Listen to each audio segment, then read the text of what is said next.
Ce vendredi matin, un vent de fierté et d'espoir a soufflé sur le stade Léopold Sédar Senghor, fraîchement rénové. Dans cette enceinte mythique de Dakar, s'est déroulée une cérémonie inédite dans l'histoire du football sénégalais.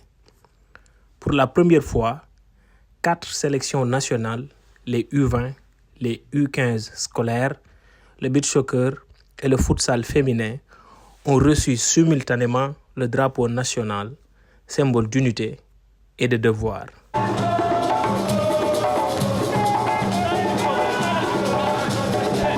Un moment fort, empreint d'émotion, en présence de la ministre des Sports Khady Diène Gaye, du président de la Fédération sénégalaise de football, Maître Augustin Senghor, ainsi que des membres de la famille du sport sénégalais.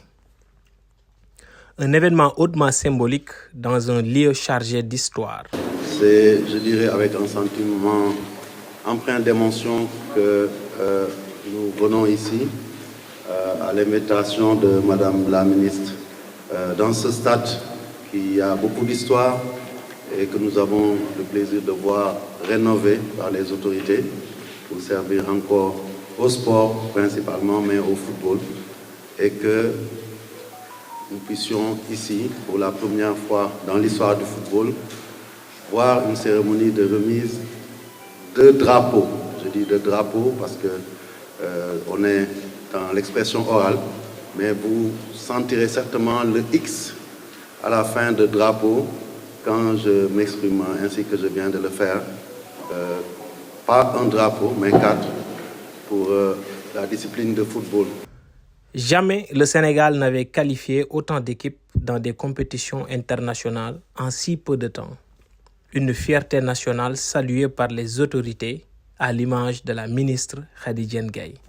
Les départs simultanés de nos différentes équipes nationales vers plusieurs théâtres de compétition nous offrent l'agréable opportunité de nous retrouver ce matin dans nos pures traditions d'exaltation de nos guerriers sur le chemin du combat.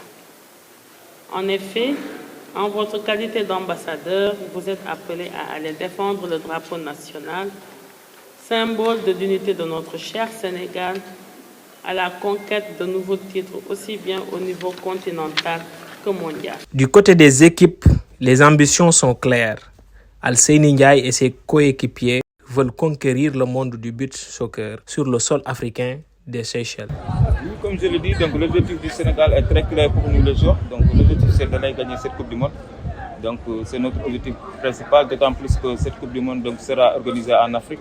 Donc on espère bien que cette Coupe ne sortira pas en Afrique. Donc nous sommes engagés et déterminés. Donc nous avons beaucoup travaillé. Donc comme je l'ai dit, en 2021 nous étions éliminés en demi-finale. Donc c'est possible d'aller en finale. Il faut juste y croire. On y croit, comme je l'ai dit tantôt, donc nous sommes engagés et déterminés. Inch'Allah, on espère que la nuit du 11 mai, que le Sénégal sera champion du monde. Même ton chez les U20, tenant du titre continental, porté par leur capitaine Serigne Fallou Diouf. Le statut de favori, c'est sur le papier. Mais je pense que cette équipe est bien taillée pour conserver son titre. L'objectif est simple, gagner la coupe.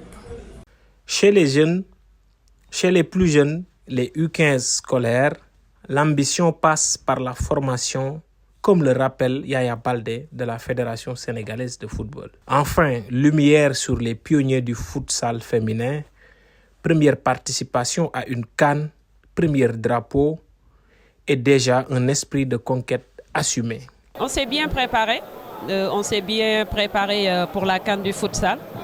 Donc on sait très bien ce qui nous attend là-bas. On ne va pas partir pour être une figurante là-bas. On va partir représenter le Sénégal dignement et ramener la coupe à la maison.